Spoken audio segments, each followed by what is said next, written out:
Everyone should play this deck if you don't want to spend a lot of gems on cards. I'm sorry, a lot of CP on cards. Alright, then I'll go ahead out. Yeah, GG's homie, and later Albert, because I'm sure he's peacing out too, since there ain't no players. Alright, later, dude. Later, y'all. Thanks for the games, man.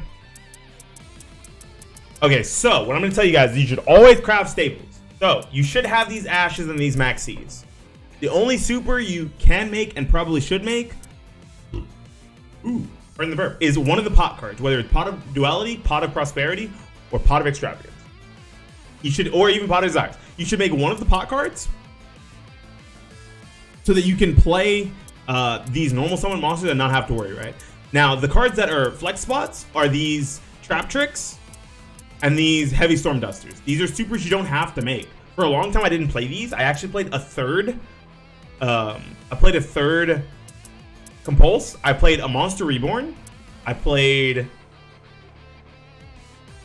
2 Lost Winds, I think, or 2 Fiendish Chain, or 2 Book of Moon, something weird like that, right? So it was a whole lot of like low rarity cards. The extra deck almost really doesn't even matter. The only cards I recommend you craft from the extra deck are Utopia if you didn't get the starter deck, and Utopia Double. One UR, so you need staples. You need 7 UR staples, because you should probably make a Utopia anyway. You should probably make 3 Maxi, and you should probably make 3 Ash, right? Then one super that I think you absolutely should play in the extra deck is Utopia Double, okay? And then you make random shit if you're gonna play if you're gonna play Prosperity or Extrav, and you should make either Extrav or Prosperity. If you're pulling from Stalwart Force and you happen to pull Desires, make the deck a little bigger and play some Desires here. I've even seen some lists play like 47 cards with 3 Desires, 3 Tinky, and then like 2 more tech cards of their choice. The main engine is actually all rares and lower. So we have 3,1. When it's normal summoned, you get to immediately double summon another Yosenju monster from your hand, okay? Other than comma 1. Comma 2, and then if you control another Yosenju monster, this one bounces a face-up card your opponent controls to the hand. So it's compulsed during your turn, which is really cool. Comma 2. This is, I really think this card is super important. Some people play 2 of this because it's not as good as the others. Good, but this one lets you attack your opponent directly, but it does have damage, which is fine, and the reason why is because of the next card we're going to look at. But I guess by itself it's not as good, right? Also, it allows the double summon effect. All the rares allow the double summon effect, right? The next one is comma 3, also lets you get the double summon effect on normal summon. But you really want to stack your hand up with these monsters, right? So Tinky's not a bad card if you're already going to play like Tri-Brigade, Lyrilusk, or Pure Tri-Brigade, or Tri-Zoo, and you haven't finished the deck, and you picked up your Tinkies. This is the next card you want to pick. This is probably the deck you want to pick up in between, right? Whenever another Yosenju monster deals damage to your opponent via battle damage, you get to add one Yosenju card from your deck to your hand, except Yosenju comma 3. So this card right here allows you to search anything as long as you attack with the Yosenju monster and it deals battle damage, which means that if you attack directly with half damage, you can search the trap, which we'll look at here in a second, or even Sujik. Now, Sujik doesn't let you get the double summon, so this is the last of your chain, and this is either an honest from your hand.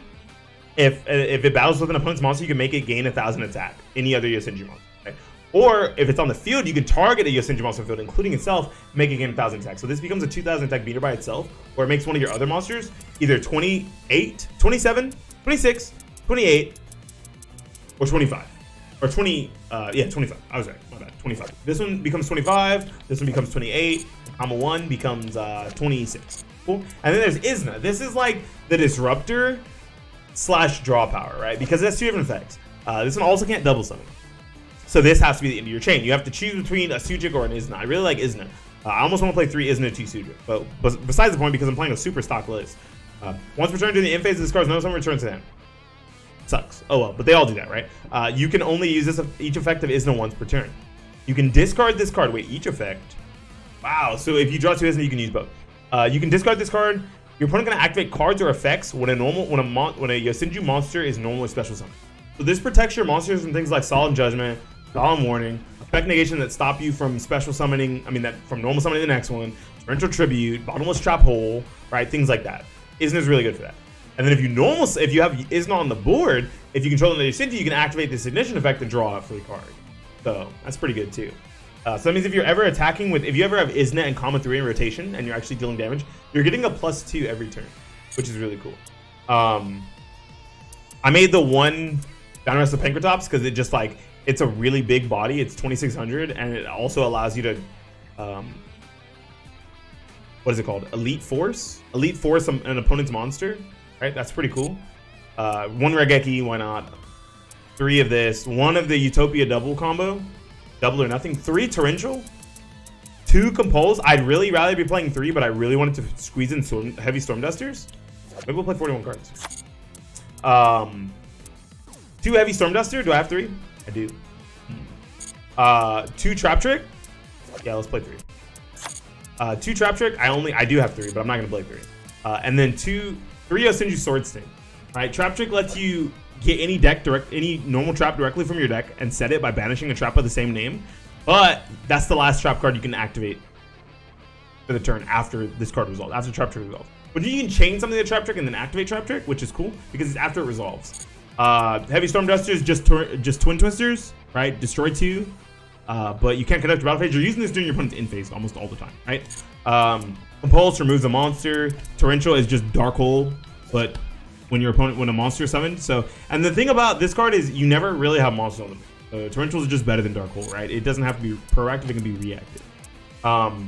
2 Sword Sting or 3 Sword Sting. If you control no monsters, you can reveal 2 Yosenju monsters with different names from your hand, then target the same number of face-up cards your opponent controls return to the hand. You can do this during the battle phase to stop your opponent from killing you, or you can do this during the in phase to remove things from the board so that you can kill your opponent the next turn or deal big damage to your opponent the next turn, which is really nice. And then just the one Vanity Emptiness, you don't have to play this card. It's just in here because I already had it. As a matter of fact, I might take it out right now. So 41. Vanity's Emptiness is really good. You never special summon. Your opponent always special summons most of the time. Vanity's Emptiness is pretty good for that.